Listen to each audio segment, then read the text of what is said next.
गिरणा नदीच्या काठी पिंपळवाड गावात एक असं जागृत देवस्थान आहे जे खूप कमी लोकांना माहितीये. चला बघूया. खंडोबा यांच्या शक्ती स्वरूप मानली जाणारी म्हाळसा देवी आज ही लाखो लोकांच्या श्रद्धेचं केंद्र आहे. खानदेशात वसलेलं हे प्राचीन स्थान केवळ एक मंदिर नाही तर पिढ्यानपिढ्या जपलेली आस्था आहे. नवरात्र, दसरा, दिवाळी अशा सणांच्या वेळी तर इथलं वातावरणच बदलून जात. जशी एक सासूरवाशीण आपल्या माहेराला यायला उत्सुक असते तसंच या सणांना म्हाळसा देवीच्या दर्शनासाठी भक्तजन अगदी आतुर असतात. आणि हो, खापरावर बनवलेली पारंपरिक पुरणपोळी आणि कटाची आमटी इथली खास ओळख आहे. एकदम मस्त आहे अनुभव. आधी दिलेल्या नंबरवर नोंद करून गेलात प्रमाणे वाढलेल्या जेवणाचा आस्वाद घेता येईल. माझे आजोबा श्री अभिमन्यू गोविंद पोतदार हे स्वतः पुस्तक लिहितात, त्यामुळे हे ऐका आणि नक्की भेट द्या.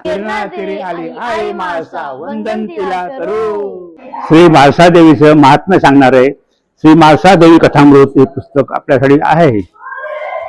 तसेच हे पुस्तक सुद्धा आहेत.